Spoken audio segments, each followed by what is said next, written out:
Hello and welcome back to Quitting Together, where recovery does not have to be done alone. My name is Aaron and I'm so proud of you for being here.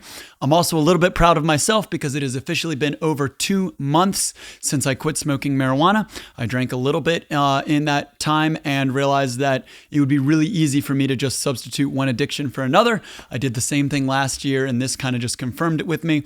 So I have officially been sober from marijuana for a little over 2 months and have not drank any alcohol in the past 2 weeks or so. It's really good to have you guys here. And if you are working on your recovery, I always say I am not an expert at being sober. I've only been doing it for a few months now, but I am absolutely an expert at being addicted because I've been doing that for essentially my entire life. But for over 10 years, I was a marijuana addict.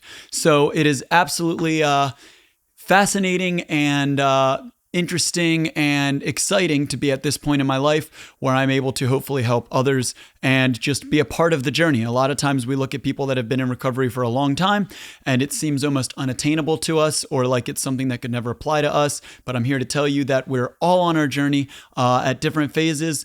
And I'm sure in the inevitable future, if I ever screw up, and I am human, so I'm sure that at some point I will be here to be honest with you guys and to go through that and get through that together. So with that said, I'd like to hear from you guys. See, how are you holding up? If this is a new thing for you, if this is a longer thing for you, let me know in the comments what you're dealing with. I don't believe that you were brought to this video by accident. I believe that for me, as soon as I made the decision that I wanted to start quitting this stuff, YouTube started showing me all kinds of videos about it. So I believe you're here for a reason. I don't know what that reason is, but I'm sure that you do. A lot of times with addiction, especially when it comes to marijuana, we're told the age-old lie that marijuana is not addictive. That could not be further from the truth. There's even been lots of people in my comment section here telling me just how not addictive marijuana is. I even had somebody comment the other day and say, marijuana isn't addictive. I've been smoking it now for a decade and a half and I'm not addicted to it. And it's like, okay, cool, maybe. But if you had somebody that said, I drink every day for 15 years, I'm not addicted to it, it would seem asinine. Yet when it comes to marijuana, we tend to gatekeep addiction and say that it's somehow different. It is different in a lot of ways. I'm not here to say that alcohol and marijuana are the same. Way more people die from alcohol. You can die from alcohol withdrawal. People get in drunk driving accidents all the time. And I'm not here to say that none of that stuff is valid because it absolutely is.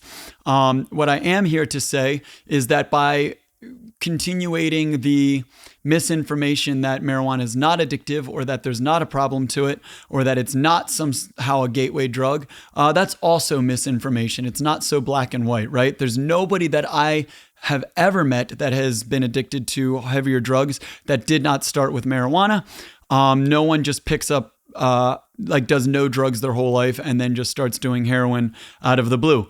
I think we all know that's true, whether we all are willing to admit that or not. If you check my channel, there is a video that I posted recently that really delves into that. I interviewed the mother of one of my closest friends who unfortunately passed away from a heroin addiction and from a heroin overdose. And she really goes into the some of the stuff behind that. So I would encourage you to check out that video. For me, there's been a lot of highs and lows. I would say the biggest negative I have experienced is the lack of sleep, but that has gotten better. In the first couple weeks, it was really difficult to sleep, and I found it incredibly daunting. I would have a lot of negative dreams. I would have a lot of very visual dreams. Dreams that seemed so realistic, and a lot of them were nightmares. I'm starting to kind of get through that now, and although I'm still having a lot of dreams, I'm finding that I can sleep a lot better. I've found that working out a lot and really getting myself tired through the day helps me sleep better at night. I've found that not staring at my phone right before bed helps me to sleep a lot better at night. And I've found that I feel much more rested and restful when I wake up in the morning the next day after getting a night's sleep like this. So if I can encourage you, if you're having problems sleeping right now, it will get better, but not necessarily right away. You're going to have to deal with the ick. You're going to sit in the ick for a little while and understand what that feels like, but it will absolutely get better over time. Another thing that has been a negative was at first it was really difficult to eat, but that has gotten better as well. I have a problem eating. I lose a lot of weight, especially when I'm smoking a lot of weed. And if you go back to my very first video that I posted this year where I talk about, I think the video is entitled My Last Day Not Sober or something like that. I am about 135 pounds there, and I'm 152 pounds now. So that has just been since the beginning of the year. I still have a lot of work to go. I'd like to be maybe like 170, 175 as a healthy weight. So I still have a long ways to go, but this is just the beginning of my journey. If you look back even at my very first video, the way I look, the way I talk, the way I feel, maybe I'll put in a clip, or maybe not, right here where you can see a little bit of that. I feel much better. I feel much more present. I feel much more able to deal with any task that comes my way. I feel much less confused. My brain doesn't feel as scattered. It feels much more present. A mantra that I keep kind of repeating on this channel that I come to realize recently is that anytime we partake in any substance, we are making a commitment to ourselves that we do not want to be present in whatever we are experiencing. We want to experience whatever it is that we're doing with some sort of lens, without being the true version of ourselves that we're meant to be, and without being just truly present in the moment. So there's times where I would smoke weed and then go play with my child, and I was having a great time. Like, we would be playing, we'd have a lot of fun, and all of those things can still be true. But how bad is it that I need a substance in order to really feel like I'm having fun with my own child? Whereas now I can really experience the moment in the present. I can really understand what that moment means to me.